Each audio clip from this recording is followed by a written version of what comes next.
Boys and girls, this is the Undisputed Era. Adam Cole, Kyle O'Reilly, Roderick Strong, and you're listening to Going In Raw, baby. What's up? This is the most must-see WWE superstar of all time and his lovely, gorgeous wife, Marie. And you are going in Smackdown Live. Hi, this is Shinsuke Nakamura. Shinsuke watching Going In the Raw. Hey, friendo, Steve here. And Larson. And welcome back to Going In Raw, the only pro wrestling podcast you need to be listening to right here at youtube.com/Stephen Larson. And of course, available wherever podcasts can be found. If you're watching us on YouTube, but you think to yourself, tired of looking at these ugly faces, I just want to listen to it. We are on every podcast app that's available, including Spotify. We're also available on the Patreon at patreon.com/Stephen Larson. We have ad-free versions of Going In Raw. There you can actually import your RSS feed to your favorite podcast app. Actually, you can't do that with Spotify. Bummer, man. Maybe one day Spotify will catch up on that, because I know a lot of people, you put $1 in on the Patreon, and then you get to import your RSS feed, your Going In Raw, and it's ad-free. But Spotify, you can't import your RSS feed. Last I checked, anyways. Well, I mean, I guess the good thing there is there's plenty of other audio podcast apps available that will let you Just do name it. one, Larson. Castbox. iTunes podcast app. Boom, there's two great Yeah, I'm ones sure there's right more. there. Yeah. Stitcher, Yeah, that's the other one. Yeah. Podbean. Podbean. I was just about to say that. You took There the you words out go. of my mouth. Podbean. Anyways, so yeah, we're all there. And if you are listening to us on a podcast app, if you take a couple seconds to leave us a rating, a review, or a comment, really does help boost the exposure of the show. It's a free and easy way to support Going In Raw. Also, got to mention, the Going In Raw Observer does great work This is reporting very on the important. comings and goings of Fun Wrestling, WCW, and We Book Raw, our gaming endeavors. They have an awards that voting is up right now. If you're watching this, the live stream of this on YouTube, he posted the link, or they posted the link. First ever Field of Green Awards. You know, Larson, I've got a new... I'm always looking at what we do, seeing how we can improve things, how we can make them better. And I've got a new goal. I want people need to really experience and enjoy not just Stephen Larson Book Raw, because it is fantastic, but Fun Wrestling and WCW are so much fun that there's a new episode of WCW up right now, and we get the debut of a new character, one of my personal favorite characters from the 10 for the Win days, Officer Joe Brunel. What you're about to see is shocking, and he's come to WCW. Tomorrow we got a terrific episode of Fun Wrestling going up. Yeah. And then starting Monday morning, we're rescheduling. We Book Raw will start going up first thing Monday morning because it's supposed to be Monday Night Raw. It's a delight. And then the Going In Raw Observer is just an absolute delight to read. Oh, it is essential reading if you follow along with the exploits of Fun Wrestling, WCW, or We Book Raw. If you're a real fan, essential reading. If you're a real fan, you're not a real fan if you're not reading the Going In Raw Observer. Yeah. So, yeah, that's right. You can hit us up on the Twitter at Real Going In Raw. We've retweeted this. The Field of Green Awards are up and live right now. And I hope everybody votes for them. Yes. So, yeah.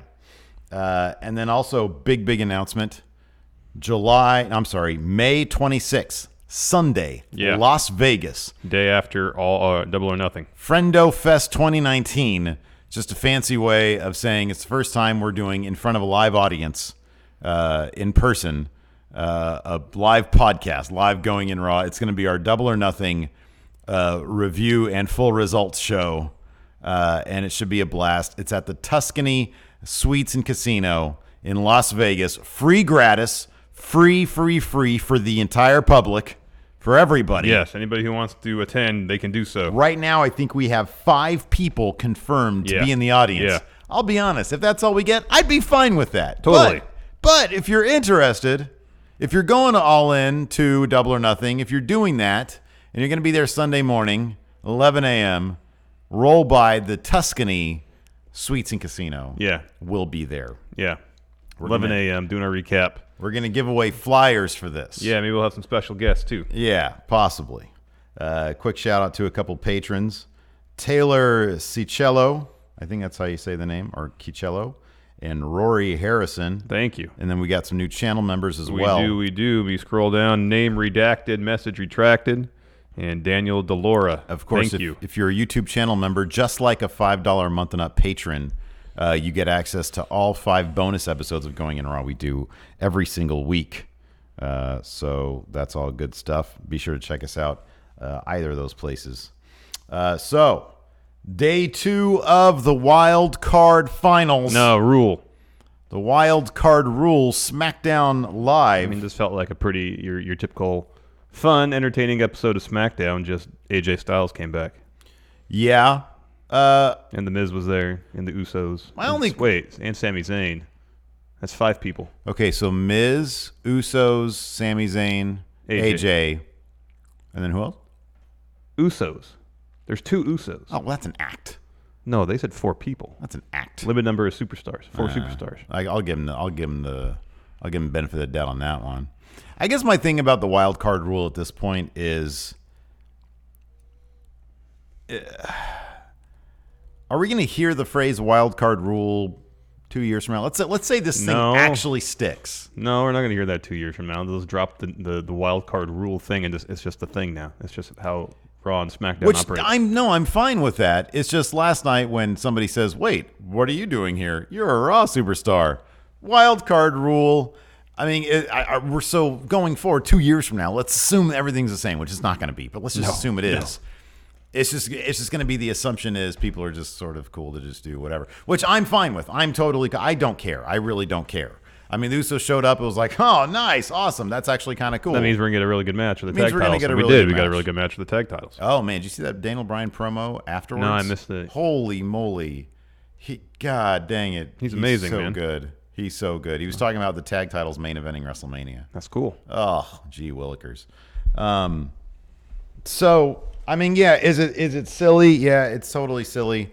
Hopefully we'll just sort of get used to it, and it'll be a cool thing where it's like, oh, cool. It's like it does add some unpredictability to it. I think that's cool. Just got a new patron. Whoop whoop. AJ, thank you, AJ. Is it the AJ? I don't know. It didn't say the phenomenal one. The AJ. house, the Patreon that AJ is Styles our built. Patreon, the house that AJ built.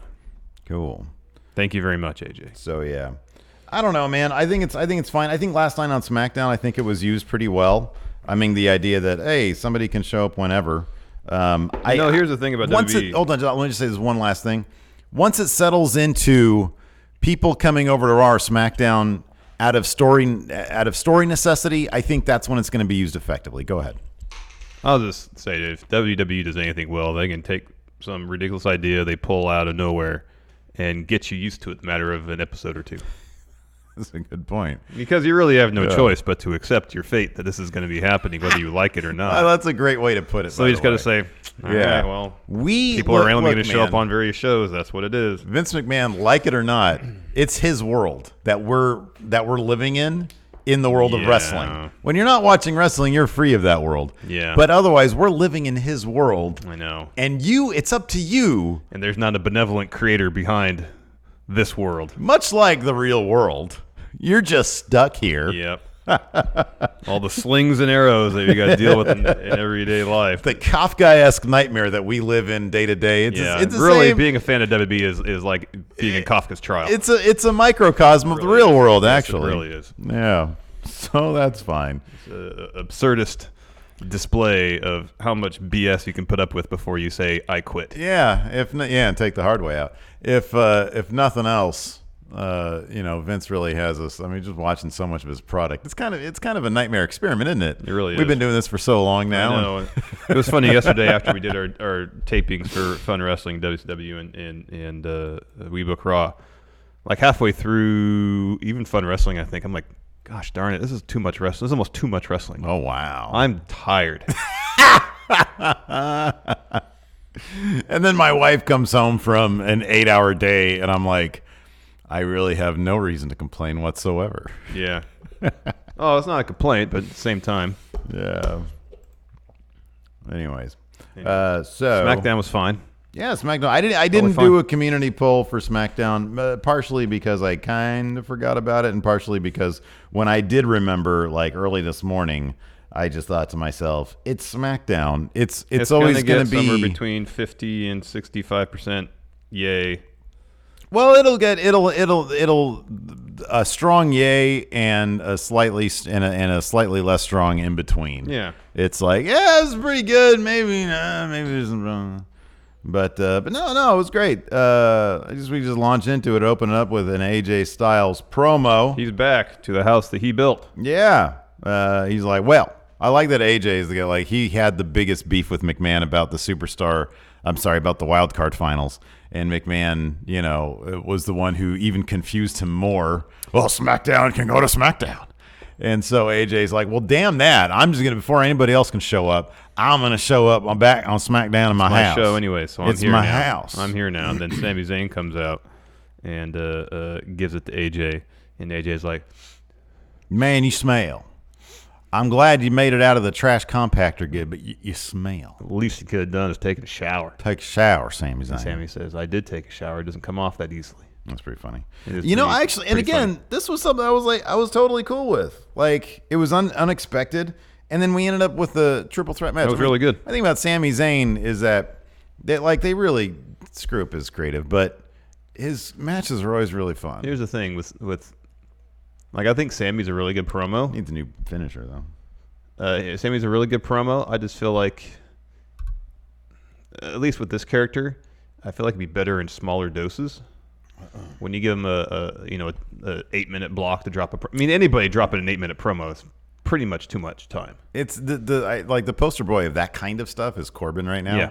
Because people were talking in chat earlier prior to us rolling about the idea of Baron Corbin potentially getting the Universal Championship. I don't think it's going to happen anytime soon because people seem to tune out with Baron. People hate Baron Corbin. And it's like partially like we like him because he's like a really solid heel. Yeah. I think people just sort of want to tune out. Well, here's the thing with Baron. They don't want to see him get beat up. They just don't want to see him. That's bad. Yeah, that's bad. Not that's good. the wrong Yeah. kind of heat. And because they boo, I guess maybe WWE thinks, oh, he's over as a heel. No, it's the wrong kind of heat. It's the turn the channel heat. It's like, yeah, we don't know. Which is a bummer. Anyways, save for maybe 3 or 4 people I can think of. Most people should not be out there dropping 5 to 8 minute promos by themselves. Yeah. Samoa Joe can do it. Kevin Owens can do it. Daniel Bryan could do it. Oh, man. Any member of the New Day or collectively they could do it. Yeah. That's even about Seth it. shouldn't be doing it. No, I don't feel like many people should be out there by themselves for 5 to 8 minutes. It's too much time. I'm with you. It's way too much time. Yeah. But in small doses, I like Sammy's promo as this character. If it's to the point, short, and now they're actually having him interact with people, which is going to be a huge benefit. That's huge. That's big. Because you can only handle so much of him coming out there and talking crap to the crowd. Well, that's kind of the thing. It's really ill-timed too, because when ratings are really, really bad and the general public is kind of down on the product anyways. Yeah, you shouldn't be out there insulting the crowd. This guy comes out there for 8 minutes. Yeah, no good. Yeah. I still like our idea for Keith Lee, father who's just taking his kids for a night out for wrestling. Pops the barricade, says, "How dare you insult me?" Yeah. Well, that's a killer idea. It is good. And he hits him with a pounce. Yeah. And a spirit bomb. And his finisher for the win. Anyways, Kofi and Xavier Woods comes out. And Kofi wants to know why AJ's there on SmackDown Live. And AJ said, well, I'm here because you were on Raw. Yeah. So I figured I'd come over here. And he starts looking at the title. Says, title. And then Kofi starts to insinuate that he is willing to have a match with AJ. And then Sammy interrupts, says, hold on. You're about to do that. You're about to challenge AJ, give him a title shot. If anybody here deserves a shot at WWE title, it's me, Sami Zayn. So far, they're doing this Kofi thing really, really well. I know. Quality wins, clean wins against quality opponents, and they're giving him the mic, and they're just really spotlighting him, and he's killing it. I've been a big fan of his run so far. And then Kofi says, "I'm a fighting champ, so I'll defend this title against either of you tonight." Yeah.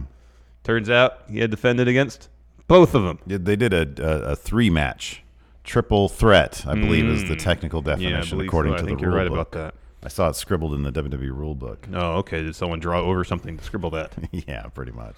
Next, we had Kevin Owens promo. I guess he was advertised to open the show. I missed that.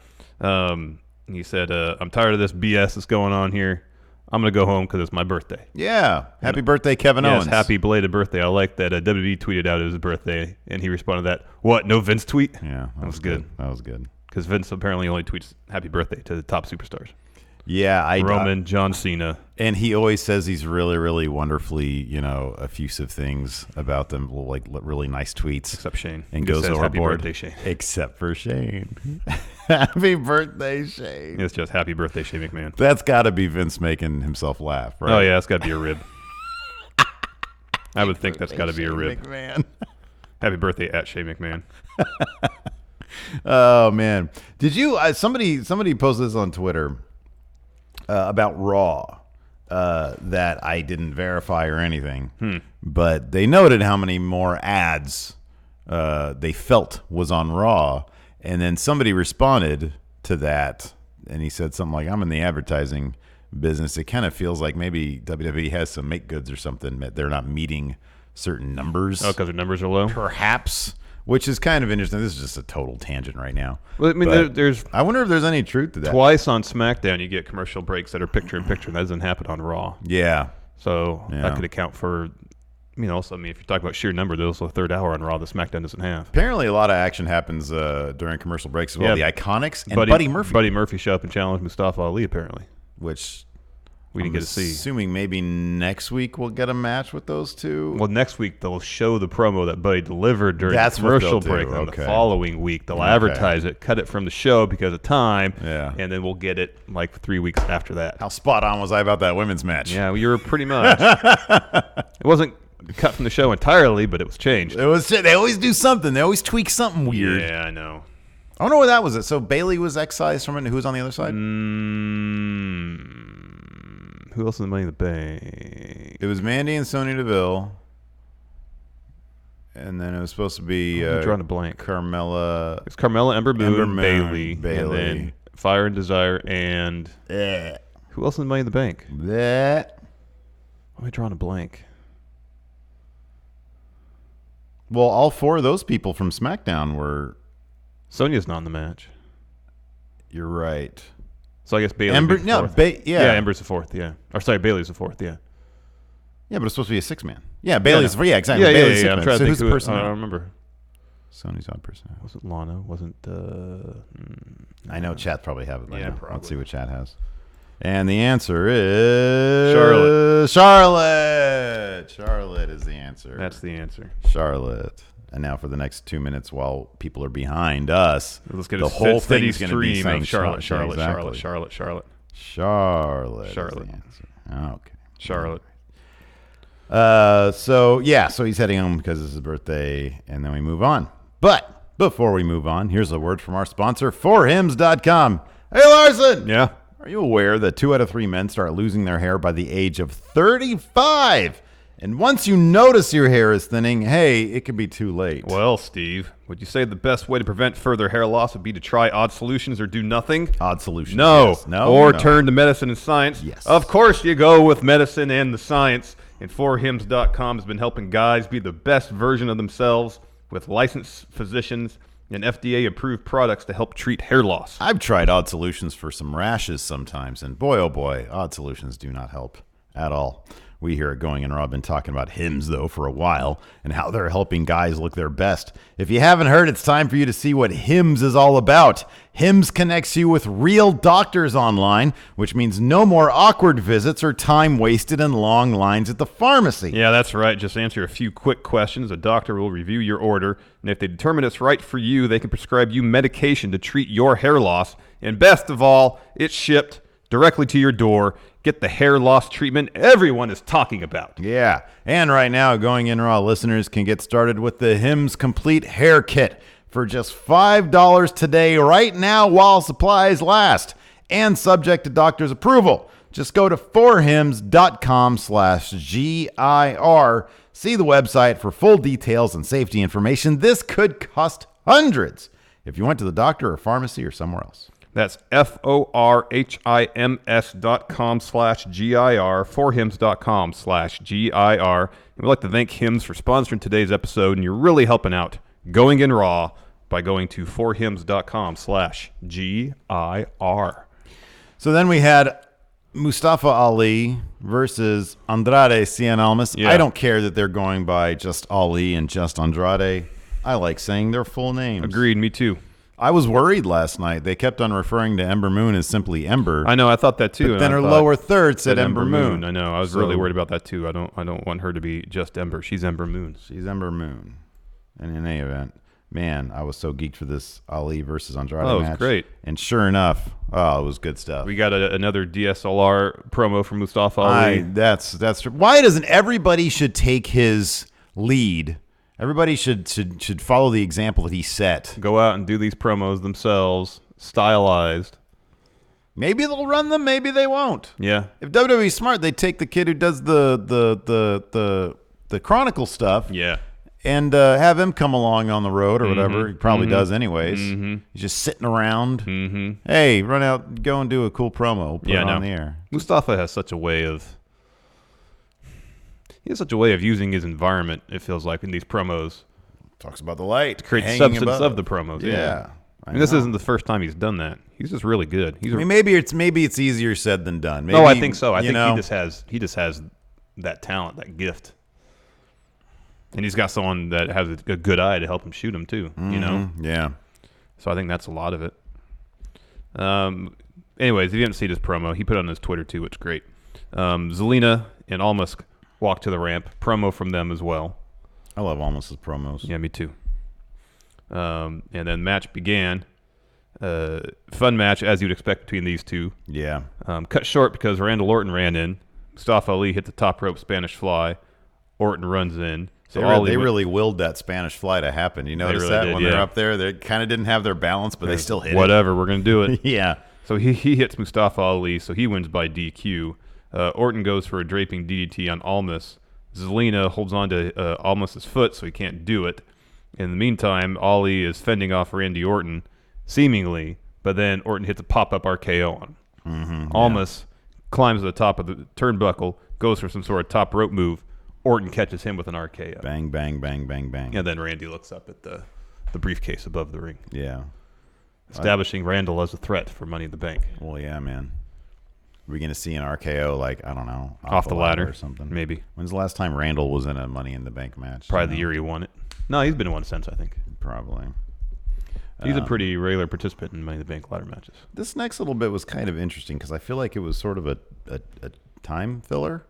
They did. It was, but it showed a lot of stuff that we don't usually see. Yeah, it was cool. It wasn't okay. So I haven't really been paying too close attention to all the fanfare about Roman being back.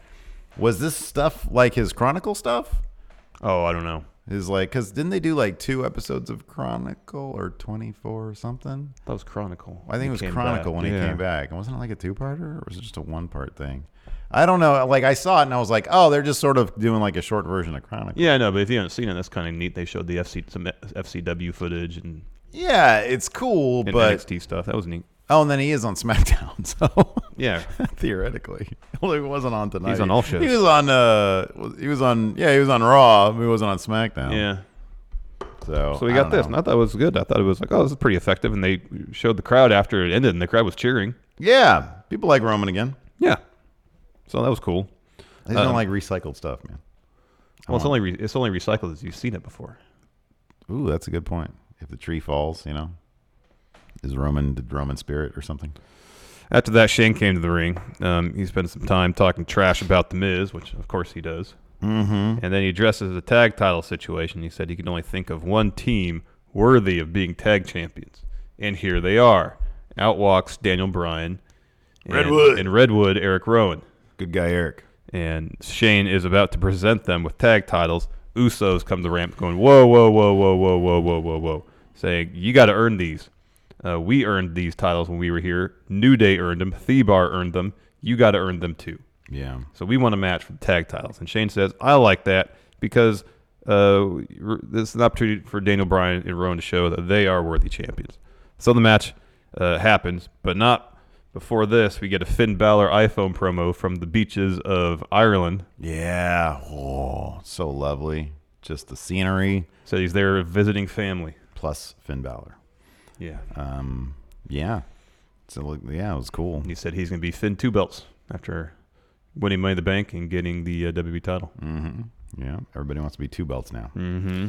Yeah, that now was they can cool. say belts. Everybody wants to say belt all the time. Oh, that's all they want to say now. Yeah, belt. When are they going to let them say title shot instead of opportunity? Yeah, no. So yeah, then we had the Usos versus Daniel Bryan, Eric Rowan.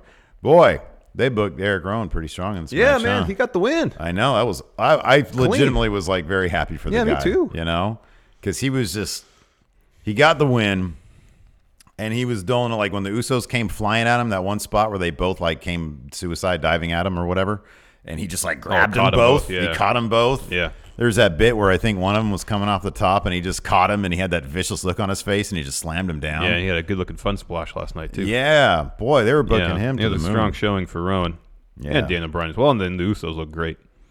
Everybody looked great in this match. They gave it a ton of time. It was a ton of fun. In the end, though, Rowan He did the kicked kick. out of a splash. It was the Uso stereo splash. super kick and the splash combo that wins every single time. Yeah, and he kicked out of that. Yeah. That was rad. And then he pins Jimmy after the Iron Claw. It was awesome. Yeah, that was really neat. So yeah, Daniel Bryan and Redwood Yep. are now tag team champions. And if you guys haven't seen it, I mentioned it earlier in the show. Their YouTube channel has a Daniel Bryan. Rowan didn't say anything, but he's there. Yeah. He confirmed that they're gonna change the titles as he did with the perfect. the world title. And yeah, he said they're the Planet's tag team champions. But God, dude, Daniel Bryan, talk about a guy who could talk for 5 minutes. Yeah. This was like 4 minutes of him just ranting all about how they're going to bring prestige back to it's like they're bad guys, but they're saying just nothing but face things. Yeah. Just very like saying in a very menacing tone. Yeah, it was great. awesome. Man, that's so good. The main thread was everybody views the tag team. He said, look at Heavy Machinery. They're joking around. Look at the New Day. They joke around. What did the Usos do when they showed up? They're joking around. Everybody considers the tag team division a joke, and we're here to change that. That's cool. It was cool. It was really neat. After that, we had a Shane promo. Yeah, he comes back in the ring. He had he was alluding to some sort of announcement. For Money in the Bank, the ladder matches, we'll maybe never hear what it is because Miz attacks him. Okay, so let's stop there really quick.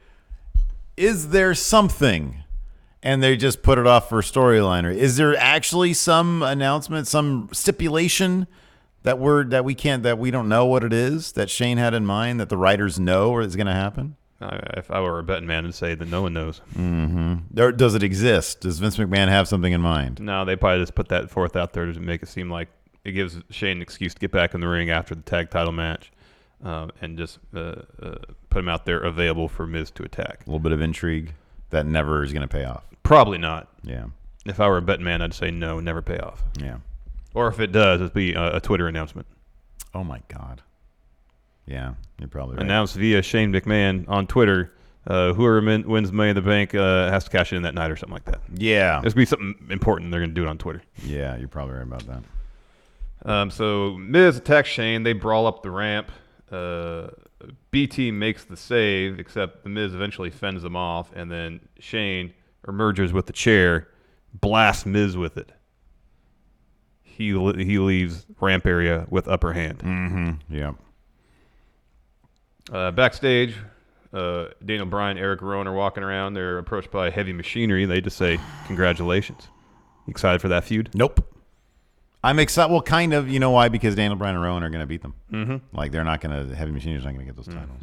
Mm-hmm.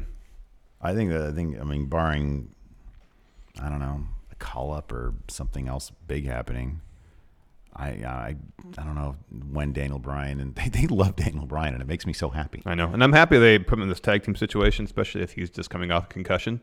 Kind of protect him a little bit. Rowan did a lot of the heavy lifting. Yep. Yeah. After that, another tag match. Ember Moon and Carmella taking on Mandy, Rose, and Suny Deville. This was a relatively short match. Mandy picked up the win, pinning Ember after her finisher. Mm-hmm. And then afterwards, Paige, Asuka, and Kairi Sane came out to the ramp.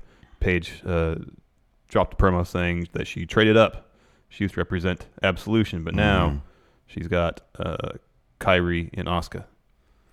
It's sort of odd because I didn't catch the actual finish of the match. Mandy pinned Ember after the finish. It was a clean victory, Yeah. right? Okay. So then Paige comes out with Asuka and Kairi. They're supposed to be the faces, right? I know, yeah. It's got a very heel vibe to it. A little bit. We know they're not because everybody loves Asuka and Kairi Sane, and they're not going to cheat or anything. But like, if you see like Mandy and Sonya Deville's never like not really a heel. Like she seems like even on camera, she seems like a super sweet person. I know. And Mandy, like she hasn't been cheating or anything. She hasn't been trying to like She just smash. comes off as kind of arrogant. She's not trying to like home wreck anymore. No. Yeah, she just comes off as a bit arrogant. And Corey Graves does this weird, hornball thing over her. But like, Paige comes out with like, Kairi Sane and Asuka And talks trash. And they're like they have these worried looks on their faces. But I'm like, well, they're not even bad guys, really. But it's cool. I like it. I like it all. I think it's great. I do too. I like it a lot too. So, yeah. After that, we had, segment of the freaking night, man. Oh, this was so awesome. Matt Hardy was doing an interview with Kayla. About Jeff Hardy being hurt. Yes. About Jeff Hardy being hurt. And he talks about Lars Sullivan. And I forget how it was entered in the equation, but R-Truth comes up behind Matt Hardy. And he's like, yeah, R-Truth, you have something to say? He's like, yeah, but I forgot what it was. He said, was it about Lars Sullivan? That's right. Yeah, that's why I forgot about it. I didn't want to remember and that. Kayla's with the microphone doing this. Yeah. So R-Truth has a little spiel for Matt Hardy. And then, Kayla starts freaking out. She runs. And then, of course, we all know what's happening right now. Yeah. Lars Sullivan's there. The reveal is great, though, because the camera goes out, and Matt Hardy turns around and says, it's him. He does like the worst community theater. Yeah, it's terrible. But community it's so funny. college short film. We've seen plenty of those. Yeah. Where it's him. Yeah. And he does like some Doctor Strange shit with his hands. It was great. Oh man! And then R-Truth turns around, and just the awkward framing of of this backstage thing. There's like, it's not like Lars came up and started attacking him or anything. I don't know. It was so hokey. I was cracking up. Oh, it was funny. And then of course that turned into a GIF online. And it's just everywhere. Yeah. Oh, it's amazing. Yeah, it was pretty funny. I loved it. And then of course Lars Sullivan attacks and he powerbomb R-Truth through a table. beats up everybody. Yeah.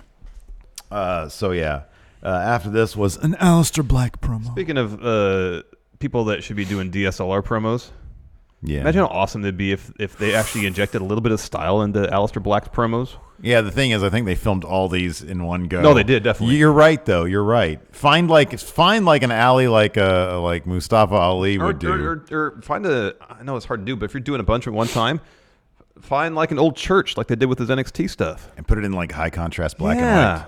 Shoot it on 16 millimeter. Well, 450 ISO. Time. Just inject some style into them. Yeah, I agree totally. Depth of field. Mm-hmm. Yeah. Mm-hmm. Mm-hmm. So I think black and white would be cool. Yeah, it would be cool. I'm with you, man. I agree. They're still, and they're still really cool. But you're right. They need a lot more of that kind of stuff. They really do. They really do. Because it just feels like, okay, well, we got half an hour. We got 5 promos to film. Here to sit here on this apple crate. Well, hey, you know what, man? And just deliver them. Steven Larson book Raw. Maybe we can start doing that. I'll do an Ice Cream Man promo like that From the van. Yeah, exactly from the There's van. just not a whole lot of areas you can go in that game. The problem is you can't really animate their mouths moving. Unless it's a promo, yeah. Yeah, that's right. The pre-rendered cutscenes, yes. Yeah. Or the animated cutscenes, you know what I mean? You can't. It'd be great if they had like instead of because you know the he Conan can O'Brien thing. You can remove the background. Yeah. Be cool if you can insert a green screen. That would be the best. I know. Anyways, not gonna happen, sadly. Anyways, another relatively effective promo. It'd be better if it was more stylized, though. Yeah, I agree. So he's what just did he hanging talk out. about in this one? It was fairly absolution by defeating his foes. You represent my sins, and when I put my foot on your face with black mass, I then absolve you of my sin. You're the sins, right? In this analogy, I'm the person with the sins, and then I got to get rid of them. Yeah, those sins. So yeah, that was good stuff. Anyways, after that, main event. Your main event: AJ Styles, Sami Zayn, Kofi Kingston, triple threat action. Good match. Yeah, really good match. That bit especially when Kofi did the SOS where AJ did his moonsault DDT, reverse DDT attempt on Sammy. Mm-hmm. Kofi tries to break it up. He gets caught in for DDT from AJ. Yeah. Kofi gets out of it, hits an SOS on both of them essentially. It was really cool. Yeah, it was really cool. Creative spot. I really like the fact that Sami Zayn's finisher is completely useless. You mean the Blue Thunder Bomb? Yeah. It's not his finish though. Well, he tried to make it his finish last I know. night. That's what always happens. He always Yeah. he hits the Blue Thunder Bomb and goes for the pin thinking he's going to win it. Never Yeah. works. Yeah. The Luva kick's his finisher. Well, okay, here's the thing. The Blue Thunder Bomb is his signature. It's his signature, I get that. But here's the thing. If a wrestler is out there trying to finish off another wrestler with a certain move, doesn't that become their finisher? Like, you and I know that it's a haluva kick. We play the game, and Yeah. we've seen plenty of matches where he's won with haluva kick. Yeah, that's his finisher. But he, in his mind, as a wrestler, thinks that he can finish an opponent Well, I think the idea with Blue Thunder Bomb. No, he thinks he can, but he can't. He never does. Even when he hits multiple of them, 3 in this instance. It does nothing. The finisher is a move that actually finishes a match. And whether you think it could finish the match or not is irrelevant. I don't know, man. If a wrestler says, if you go up to Sami Zayn in character and say, hey, what's your finisher? He's like, well, I can finish a person with a Blue Thunder Bomb. Well, evidence says you can't. Well, I think I can, so it's my fin. I think he would disagree. I think he would say, Blue Thunder Bomb. No, he'd see a haluva kick. Why would he say that? Because he's actually won matches following that move. Okay, but he just tried 3 times last night. Why didn't he pick up Kofi, put him in the corner, and give him a haluva kick? He did at the end, and Kofi reversed it to hit the Trouble in Paradise, and that's how he won. That was literally the finish of the match. Well, he tried 3 times to finish the match with a single move. At that point, and then he realized I think Sami his Zayn mistake. would consider the Blue Thunder Bomb his finisher. He would like to think it could be a finisher, but I don't think, given the evidence presented to him just last night, I don't see in any universe we can say, oh yeah, that's my finisher.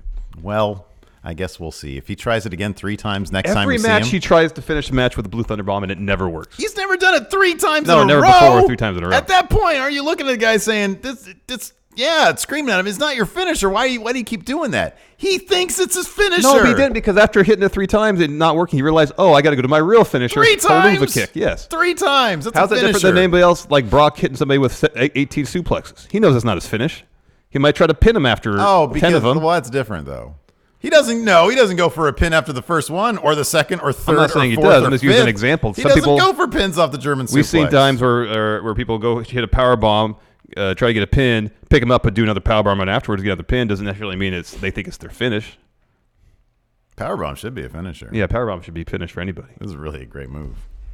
Anyways, Blue Thunder Bomb. It's not his finisher. He should not be trying to use that as his finisher. But No. he did that last night. He was trying to win a match with more than one Blue Thunder Bomb. I It's like not that his last finish. one, especially the last one. Like, he had Kofi, like, basically, I'm not going to say it at whatever this degree would be, at 0 degrees, like, just lifting up in the air and his shoulders were, like, down. Kofi's, like, he's really good at flexible, at the and at the kick, like, kicking out just like that. It's so believable. Yeah, Sammy was really contorting Kofi's that last body one during the pin especially attempts. was, like, super Because the duper. second one, he had like Sammy had his legs kind of like in a grapevine position on Kofi, try to keep him down. And the third one, he had Kofi at, I don't know, pretty much. He was almost perpendicular to the mat. He'd try and get so much leverage on him. Yeah. And Kofi's so flexible Yeah.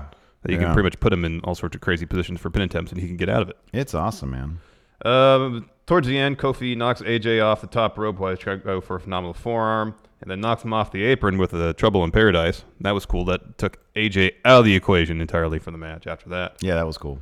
Kevin Owens comes down, attacks Xavier Woods, and then that distracts Kofi. So Sammy hits the first Blue Thunder Bomb, gets a 2 count, hits another 2 count, goes for a third. Kofi kicks out again, and that's when he goes for the haluva kick. Yeah. He runs towards Kofi.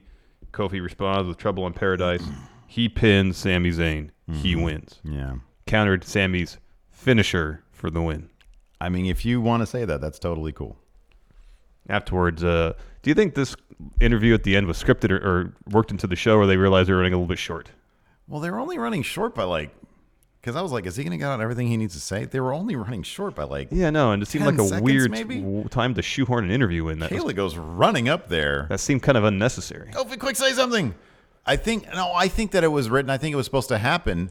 It's just they were running really, really short on time. I think it's the opposite of what you're saying. Could be. I think man, we really want him to say, because what did he say about Kevin Owens? He's going to give him hell at Money in the Bank. Yeah, I think they really wanted to get that statement in. Maybe.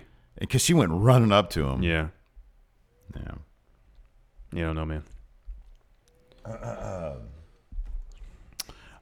So yeah, I think now is the time in the show where we take questions. It is. Fiend Kicks, thank you. Villalobos, thank you. Jay Sean Lawrence, only 3 things in life are guaranteed: death, taxes, and SmackDown advertising a match they won't have. It's true. Yeah, I'm not going to say it's usual, but like lately I feel like it's been a lot in the women's division. I feel like it's a running gag now. Yeah, right? DJ Saints in a class, but I got the Going in Raw notification, so why not? No, just you're in class. Depends on the class. That's true. Remember, didn't we like ditch Brozovic's art history class? I think I showed up like for 4 classes. We took the test. That's pretty much it. We just took the test at the end, and that was it. Yeah, there was a couple of classes in junior college, especially, that I figured out like they're just teaching straight from the textbook. So I would just read the textbook. I don't have to go to class. You understood that they weren't taking attendance. Yeah. Yeah. You just read the textbook and you were good to go. Yeah. Yeah. That's what college is like. College is all about figuring out how you can do the least amount of work and still get the grade that you want. Because there are definite tricks. It depends on the teachers. Yes, exactly. Yeah. Yeah, totally. Cameron Bort 13, with every NXT call-up WWE messes up, there always seems to be one they book better than they were in NXT. For example, Alexa, Elias, or Baron Corbin. Who do you think is that person from this batch of call-ups? So far, Lars has been booked stronger than he was in NXT. I don't know. He's booked pretty strong in NXT. He didn't really win anything of consequence, though. He lost his match against Alistair. He didn't win the North American title ladder match. But apart from that, he was booked as a dominant monster heel. I mean, Nikki Cross hasn't showed up really at all. Lacey Evans is booked really, really strong, but in NXT she was also. They just never put her in the title picture. Yeah, Nikki Cross is gone. EC3 is nowhere to be found. Heavy Machinery got a title shot in NXT, so I don't know. I kind of feel like all of them are more or less in the same tier as they were in NXT. Yeah, even Ricochet and Aleister Black are kind of booked similar to how they were. Mm-hmm. I'm really happy they're doing these vignettes with Aleister Black because I think it bodes well for his singles push. Mm-hmm. Dylan Haggett, he says, chat trivia prize arrived. Now my dad is confused. Oh, God. Do you remember what his sketch was? I don't know what he asked for. It's probably bad, though. Was he in Australia? Yeah. I don't think they're not going to extradite me over there, are they? No. Brian Jankowski, one problem I see with WWE today is very few can cut a good promo, and no, I don't think it's all creative thoughts. If you watch like the mixed match challenge stuff, when the wrestlers are just kind of being themselves, they all got a ton of personality. They can cut promos. It's partially the creative, partially the very restrictive nature of how they want them to do promos. But by that I mean they're scripted for the most part. I can see his point. But I disagree with the premise, to be honest with you. Who's a bad promo? Like, Cedric's not a good promo. Cedric always seems like he's... But here's the thing. Based on his performance ability in the ring, I'm not just talking about how he executes moves, but how he tells the story, I feel like with better material, he could be a good promo. Yeah, but those are two different things. Those are two completely different. Oh, it's two different skill sets, I know. Yeah. But from a performance aspect... I mean, there are some people, so the same thing could be said Cedric's about... a bad promo. The same thing that could be... Oh, I think... Okay, I'll put it this way. Compared to Samoa Joe. Let's say, like, if you take the top of the top, Samoa Joe, right? Mm-hmm. And then you grade down from there. Yeah. I think a lot of people are pretty decent promos. Yeah, totally. Like, Nia Jax is a person I think is along the same line as Cedric. Like, her promos aren't really that good. But her trash talk in the ring is excellent. Yeah, it's really good, but those are completely different, like, skill sets. Well, I think the thing, memorizing a script, reciting your lines, and hitting your story beats while reciting your lines is a very specific skill set. Whereas if you just put a mic in front of her and says, you know how you talk trash in the ring pretty good, just do that. I don't know, man. I don't know. That's one thing look, I think there's a difference between,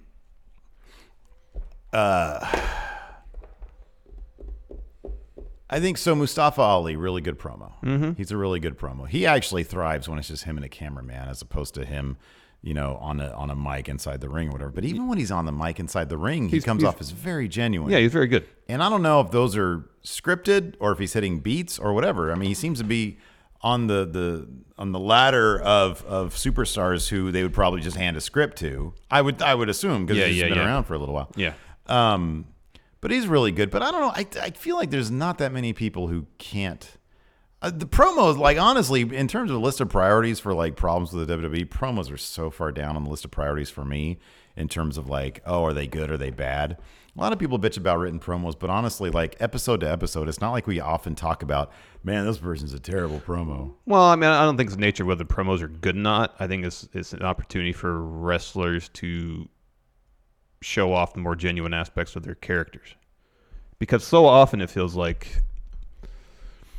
Okay, so there's a uniformity to the promos, not in terms of the language, because obviously what Aleister Black is delivering is scripted, and those are the verbiage in that is far more florid than other people. Sure, but it just feels like the beats that are hit, the general idea of promos are generally pretty uniform. You know, babyface goes out there and delivers one of three relatively formulaic promos, and then heels pretty much go out there and just talk kind of fairly generic trash. I mean, even if you take another promotion, take like New Japan, take a look at their press conferences, even those are hit or miss, and they're not scripted. They're just hitting beats. Like Zack Sabre Jr. is great. Yeah. But then, I don't know, Juice Robinson's pretty good but kind of exclusively when he's talking about how much he hates WWE. Yeah. You know? Yeah. So, I mean, granted, I don't watch it on like a too regular basis, but from what I've seen, I don't know. I kind of feel like whether it's written or not or whatever. I mean, there are some people who are just stronger at promos than others. Oh, obviously. It's not like they rely on them so much that it's like on Raw, God, we had what? Kofi, Seth, AJ. Was it AJ? I forget. All given really, really killer promos. Carmella's a good promo. Mandy and Sonya Deville are decent. Yeah. I don't know. I kind of feel like that's something that people bitch about that really isn't that big of a problem. Dylan again, Money in the Bank has 10 matches. Which one goes short? Which one gets shifted to the pre-show? And do they add any more matches? Really, Money in the Bank, I'd bet have 10 matches announced. Alex C, while you look that up, Alex C here, he has a good point about the possible stipulation that Shane's talking about, and it actually makes total sense. Alex C is such a smart dude. Yeah. Don't let him hear me say that. Well, I'm sure he just did. Damn it. He says maybe the briefcase will be wild card rules. Last year it was fixed to the brand. Oh yeah, that winner. Could be. That could be. So that's a distinct possibility. Yeah, there's 10 matches so far. Tony Nese versus Ari Daivari, that'll definitely be pre-show. Yeah. Surprised that isn't on like 205 Live. Yeah, no. Joe versus Ray, that'll probably be the main card. Kofi versus Kevin Owens, that'll be on the main card. Miz Shane will be on the main card.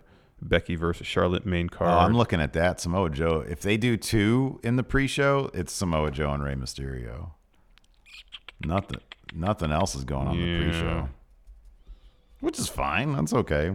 We'll watch the pre-show. I'm fine with that. Yeah. Greg Morris. He says in kayfabe, what was Roman's unfinished business on Raw? He technically never said what it was. I assume it was the Vince McMahon stuff. Right? Yeah. It was him coming to Raw to confront Vince about the fans not being the authority. Cactus Jackie. Hey, fellas, you wondered who wrote the Raw preview. I checked the archive page, and it was Anthony Beningo? Yeah. Is Anthony new? Yeah. Cactus Jackie, you are tasked with finding out. I don't recognize that name. Oh, we got another new patron. Miller McGinn. Thank you very much. And let me go to the... Speaking of patron. Answers to anything. Did you guys watch the Greg Hamilton mockumentary? Have not seen that yet. Oh, one more question I heard here. it was very good, though. From Mason in the Dark. How would you say the commentary did for SmackDown? Did they call the action well? Wait, say again? Did you pay close attention to the commentary? Did commentary call the action well? Yeah, I didn't think it detracted from what was going on. I generally like SmackDown. I don't recall Tom Phillips saying wild card rule every minute and a half. SmackDown's commentary in terms of like following the action is a lot better than Raw's. Yeah, in terms of Michael Cole just shoehorned stories into it. Well, yeah, in terms of enhancing the stories in the ring for sure. Yeah. Above Pair 2, I went to SmackDown last night. They called Daniel Bryan and Rowan, SpongeBob, and Patrick. It was hilarious. That was right. The Usos called. That was really funny. That was pretty good. The Spanish ace Lil Eris said from Wrestling Observer Live, Is that what is it? Their radio show also? It's one of their live podcasty type shows. From April 7th, 2018 to April 30th, 2019, so in a 1-year span around, WWE did 237 announcements on social media for Raw, and no way, that's hilarious. If that's true, that's hilarious. WWE did 237 announcements on social media for Raw and SmackDown, and only 95 of them actually took place. Wow. So they'll announce stuff, and under half of them actually happen. That's crazy. If that's true, that's hilarious. That's insane. Dustin Davis, do you think it would be a better use of the wild card rule if they use it to build to Money in the Bank ladder matches rather than having random stars show up? I mean, ideally, yeah. You got 4 guys from each brand who are in 4 women from each brand who are in the ladder matches. Yeah, it makes sense to have them cross over to actually build up to that match. They still have a couple weeks to do that. Another question from Mason. Who do you think would benefit most from a sit-out powerbomb finisher, preferably with a pinning combo? I'm not a fan of the sit-out powerbomb. No. I'm not a fan of that. Mm-mm. I don't know why. I think, you know why? It's just the dramatic aspect of the powerbomb with a guy standing over you like, look, I just destroyed you. Feels like more torque, yeah. Yeah, as opposed to sit-out powerbomb, you're kind of in F position. And you're taking some of the brunt of the impact yourself, so that your opponent like you doesn't sit take it. out and the dude's butt is right there, and you're like, yeah. that's not a flattering position, in my opinion. Jose Alaguna, if you can go back in time and change one cringeworthy moment in your life, what would you change? One cringeworthy moment in my life? Yeah. Didn't you fart at school once? Oh, but I pivoted so that's perfectly. Right. You blamed it on somebody else. Chris Bluto. Jerk. I turned to him and I said, because this dude came running up to me. I forget his name. He had we used to call him Peanut Head because he had a peanut-shaped head. Uh-huh. And he rolled up behind me and he jabbed my sides. And so I farted because that's like my fart button. That was your combo response. Yeah. And I farted. And I immediately turned next to Chris Bluto, who nobody liked. And I said, you're gross, dude. What's your problem? It was like 4th grade. Bang. Smarts. Rude. Quick on my feet. And everybody pointed at him. And poor kid. You got to take that heat, man. You're the one that beefed. Own up to it. Be a man. What the heck? No way, man. Be a man. That's not, man. I remember one time in 8th grade. I will not be humiliated. There was like one that. time in 8th grade where this guy was bullying me a little bit. Oh no! And he came up to me and gave me a wedgie, ripped my underwear. Oh man! And we had sucks. to run the mile that day. What the hell? I had to run the mile in ripped underwear. That sucked. What did you do to the dude? He was humongous. Yeah, was like a teacher or something. I mean, he was a grown man in 8th grade. Do you know his name? Yeah, I know his name. Well, let's find him and F him up, dude. I'm not gonna find him and F him up. Why not? What's the point of that? Stereo super kicks. What's the point of that? To comeuppance. Karma. Long-term storytelling. Karma works in mysterious ways. Long-term storytelling. Karma works in mysterious ways. Come on, man. Let's get hammered and go mess him up. That's not what I'm about, man. Anything we're drunk so we can write it off. No, you can't. As a defense. It's not. I'm sorry, officer. I was drunk. You gave this man an atomic wedgie. Well, he did the same thing to my buddy.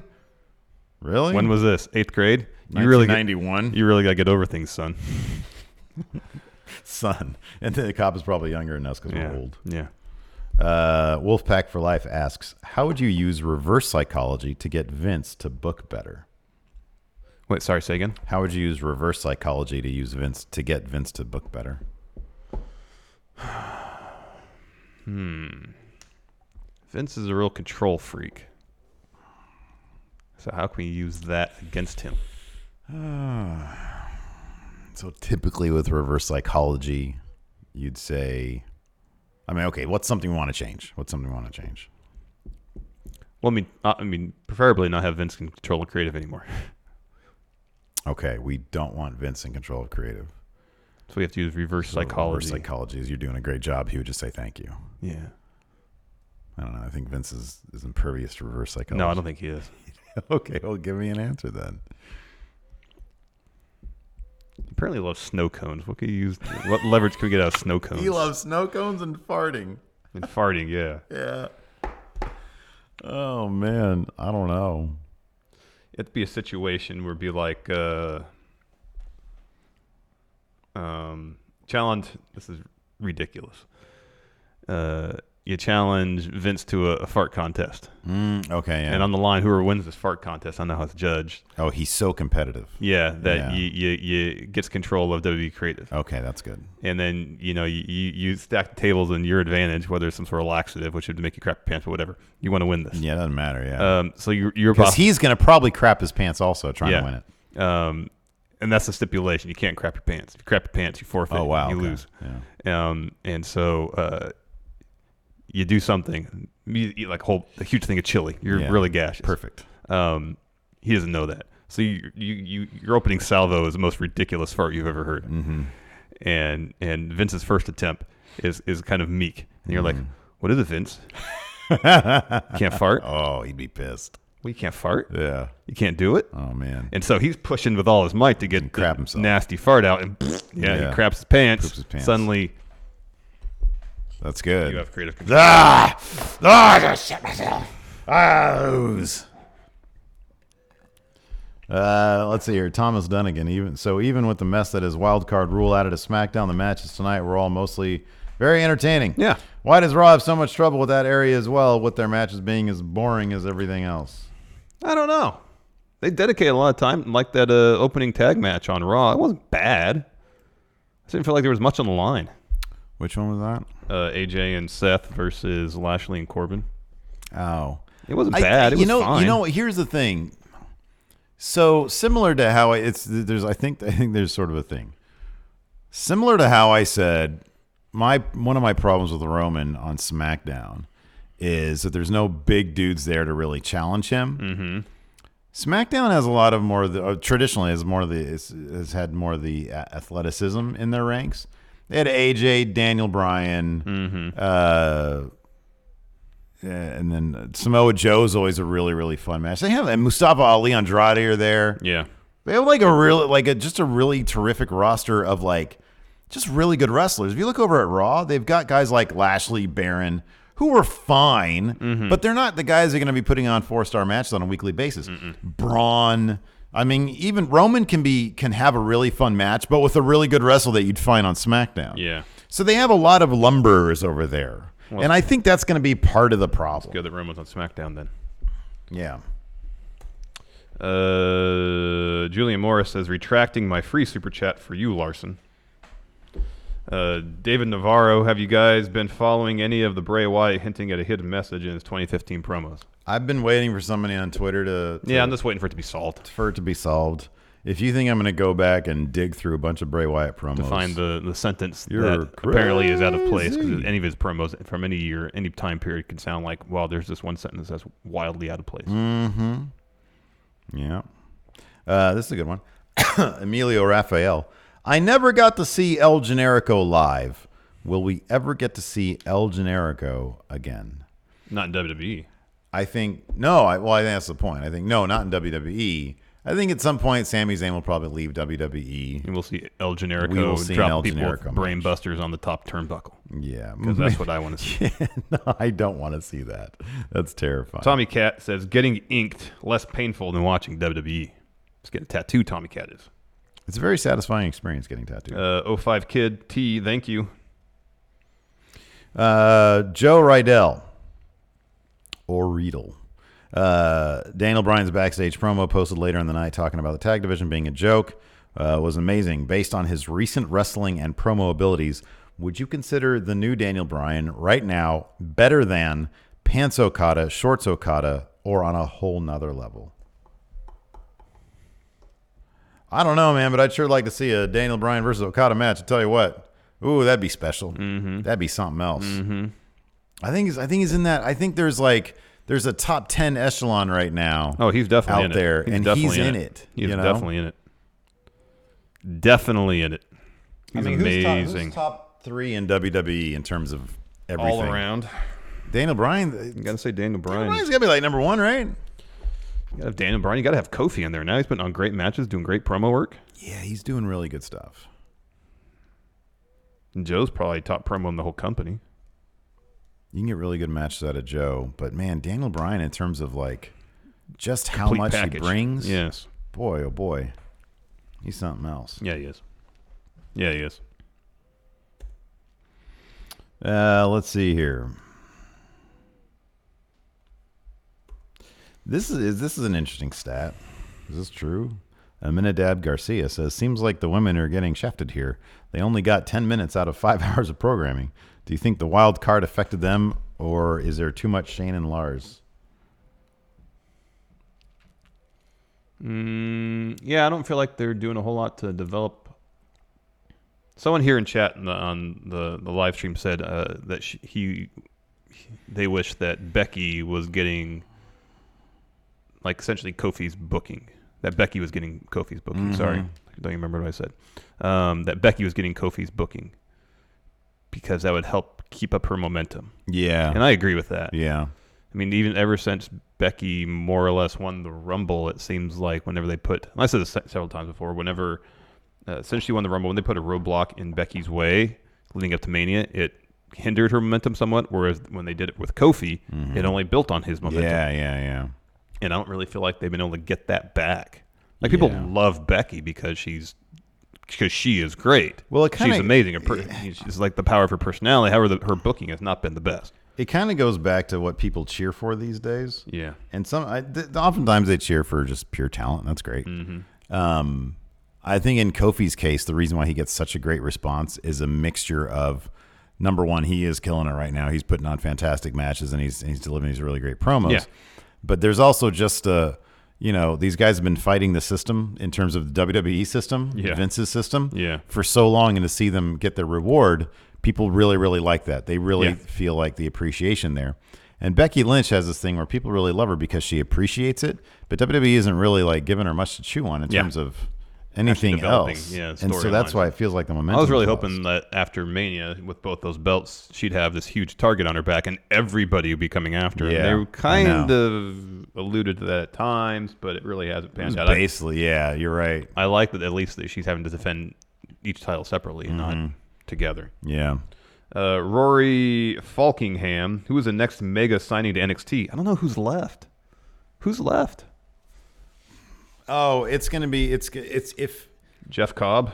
If Kushida ends up being a success, I think they will start targeting more New Japan people, because like we don't really know a lot of the contract statuses over there in New Japan. Not like kind of with the way we do here. I believe I remember reading that it was like initially they would assign wrestlers to year-long contracts and then re-sign them every year, but I think they're doing long-term stuff over there now too. So like I'm not entirely sure when certain people's contracts are coming up, but it wouldn't surprise me if they'd keep on trying to poach from New Japan perhaps. I mean, if Shinsuke was able to sort of recruit Kushida by saying, hey, things are good over here if you want to just sort of take it easy on your body and have a semi-retirement almost and surf, then I could see them targeting. Yeah, I could too. Jeff Cobb has made it obvious that he would like to go to WWE at some point. Yeah, and if he's only got a 1-year deal with Ring of Honor, and if he's out of his Lucha Underground contract now, which he is, entirely possible that I think this summer, if he's a free agent, that he could go. Yeah. Do you consider him? I consider Jeff Cobb to be potentially top tier NXT talent, but I don't know, like on the main roster, I don't know. Well, I'm saying like a big signing. I mean, we love him. He's great. I think he would be seated in the crowd at a takeover, yes. And that's how they treat their major signings. Is they're sitting in the crowd at takeover, and you get the shot of them with their lower third. You're maybe right about that. Like, he's definitely above Dijakovic. Yeah. Is he above Punishment Martinez? Yeah. You can't say it off the bat. Like, wasn't Punishment Martinez a TV champion? Yeah. What? Jeff Cobb has more notoriety than Punishment Martinez. Hell yeah, he does. I don't think you can say it with such certainty. Punishment Martinez has been around for a long time. He was in Ring of Honor for a long time. I understand that. Yeah, I know that. Jeff Cobb's been in Ring of Honor for like a year. Yeah, no, but even before that, he was making a huge name for himself on the Indies, and he was Lucha Underground champ. Granted, not as Jeff Cobb, but people know Jeff Cobb was under that mask. I think it's closer to. I think he's closer than you think he is, man. I don't know. I mean, he's not a Kushida signing. No, Kushida's, he's been around forever. Yeah. won championships all over all multiple times in Japan. Who were the last? Okay, so we had Kushida in the crowd. We had Matt Riddle in the crowd. Mm-hmm. Okay, if Matt Riddle was there. Matt Riddle's kind of comparable to Cobb. Yeah. Because he wasn't like even in Ring of Honor. No. All right. Let's see here.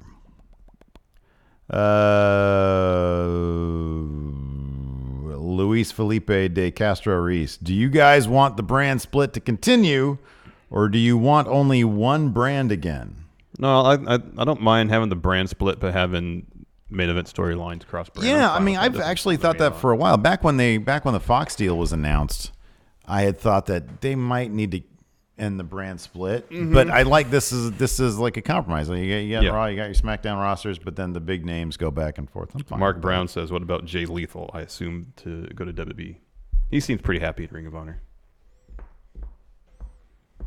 I think Jay Lethal would go into the player coach thing that was rumored to have been offered to Joey Ryan. Maybe. Is he in the crowd? Jay Lethal's in the crowd. Yeah, totally. Yeah. Totally. Thank you, J.S. Wooten. Jay Lethal's in the crowd for sure. I just don't think there's a lot of people left out there who remain unsigned or soon to. Thank you, J.S. Wooten, or soon to be free agents that would. Well, that's why the thing about All Elite, obviously, everybody's just starting their contracts. Mm-hmm. New Japan, there's a lot up in the air. Like I honestly don't know the contract status of a lot of people there. So that's why it wouldn't surprise me if they because we had heard before that they were looking at New Japan pretty heavily in terms of poaching people. Oh yeah, they have for a while. Yeah. So I mean that's the kind of thing where I had no idea when Kushida's contract was coming up. So once it was hey, they're targeting him because the contract's coming up, and that starts to be revealed by like Meltzer or whatever. Then it's like, oh, okay, that makes sense. Well, here's something to consider too: is by all indications, probably one of the reasons, if not the main reason, that Nakamura went to WWE is. He was tired of the toll his body was taking wrestling the New Japan style. He wanted to come to be, let his body heal up a little bit, get to surf a lot. And while he might be working more days a year, the toll on his body might not be as high because the wrestling isn't as physical. I wonder if, because we saw Kenta come over to NXT, again in his mid-late 30s, after probably working a very physical style. I think Lariato was posting some gifs this morning of a young Kenta wrestling. And he was moving way faster than he was in his NXT and 205 Live days, but he was also getting beat up a lot. So I wonder if we're going to see people leave from New Japan. It's going to be wrestlers in their mid-late 30s who have given a lot of their bodies to New Japan and are looking to make some more money and wrestle not an easier style, but a less taxing style. Yeah. Not to say Naito would ever leave New Japan, but he's in his mid-late 30s. I think he's 36. I could see if Kushida has a good run in NXT and has a good call-up, which, it's like a 50-50 these days, if that. Not even that. I could see maybe Zack Sabre Jr. He did the Cruiserweight Classic, so it's like he's got an open mind about stuff. He's making he's doing really, really good things in New Japan. And I could see him over the next 12 months, Zack Sabre Jr. needs to be in the title picture, in the heavyweight picture. He needs to be elevated to like top 5 status in New Japan. He really does. Once he's sort of done that, he might be at the stage where he's sort of done everything in Japan that he wants to do. And I could see him going to WWE. Maybe. Mark Brown asked Tanahashi. I don't see Tanahashi leaving New Japan. He's the ace, man. I would be very surprised if that happened. Yeah. Who would be the most surprising to you if they left? Well, I think someone like Tanahashi would be the most surprising because he's so synonymous with New Japan. I guess the question is who would be the most surprising that's conceivable, Like who's a huge, massive star in New Japan that isn't so tied to the identity of the company like Tanahashi is? Even at this point, like Okada is. Even though Okada's still relatively young. He's just, 30, 31? Yeah. I think to me, Okada would be surprising. Yeah, Okada. But if it happened, I would be like, oh my gosh, I never saw that coming. I might be that way. Yeah. Well, I might be that the thing way. is, in 5 years' time, when it would be more conceivable. So you think Okada's more likely than Tanahashi? Yeah, but I don't think the likelihood of Okada going is very high either. I don't think either. Like Tanahashi, I'd say, is like 0.5%. Like, I wouldn't extinguish the possibility entirely, but I'd consider it a near impossibility. Yeah. Whereas Okada, like 2%. About Naito. I think he said he doesn't really want to go to WWE. Yeah, who does? I know. But yeah, Naito's got such a mystique Kota in Ibushi Japan. doesn't want to go. Yeah. Like, Ishii's great, but I don't see him fitting in. No. Minoru Suzuki, probably not. No. That's one thing I'm kind of curious about, is if the fact that Suzuki has been... I'll put this name out there. Go ahead. Someone like Sonata, who's immensely talented, who has grown a lot as a performer in the last few years, who's dabbled in the main event, but hasn't really established himself there. If he thinks, I'm still relatively young. Be a bad move for him. Probably. It'd be a bad move. Right now, it'd be a bad move for him. Someone along those lines, like the upper Evil would be a terrible idea. Oh, for I know. him. That'd be a but terrible it's a idea guy for who's him. got a ton of talent, who does awesome work on a regular basis, who has yet to kind of break through into the consistent main event tier. Sonata, I think, could go to WWE in like, how old is he? He's young, right? I think he's still relatively young, yeah.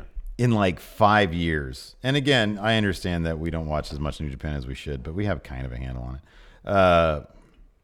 Because I feel like right now, yeah, he's 31. He's the same age as Zack Sabre Jr. Right, like when he's 36, by the time he's 36, he will have been, barring injuries, heavyweight champion maybe a couple times over the next 5 years. They really like Sonata. Yeah, no, I didn't know they like him, but it's a situation where, because their main event scene is so stacked already, if he just for whatever reason can't break through consistently, he might say, "Oh, maybe I'll do something else." Maybe, could be. Joe Juarez says Okada's treated like a rock star in Japan. He gets paid as much as the main eventers in WWE. I heard he makes a couple million a year. Yeah, I heard he makes big money. Yeah. So I'd be pretty surprised if money was a motivator for him to leave. What do we got going on for Overrun today? I can talk about Dean Ambrose, apparently, or John Moxley. Sorry, he's got some film work in his future. Oh, that's fun. Mm-hmm. Right on. Mm-hmm. Cool. All right. Anyways, thanks so much for watching. We appreciate it. Till next time, we'll talk to you later. Goodbye. Be a part of Going In Raw today at patreon.com/Steve and Larson. Starting at $1 a month, you can enjoy Going In Raw ad-free, gain access to the daily 30-minute Going In Raw post show, exclusive merchandise, and so much more. Support Going In Raw today. Click the link in the description.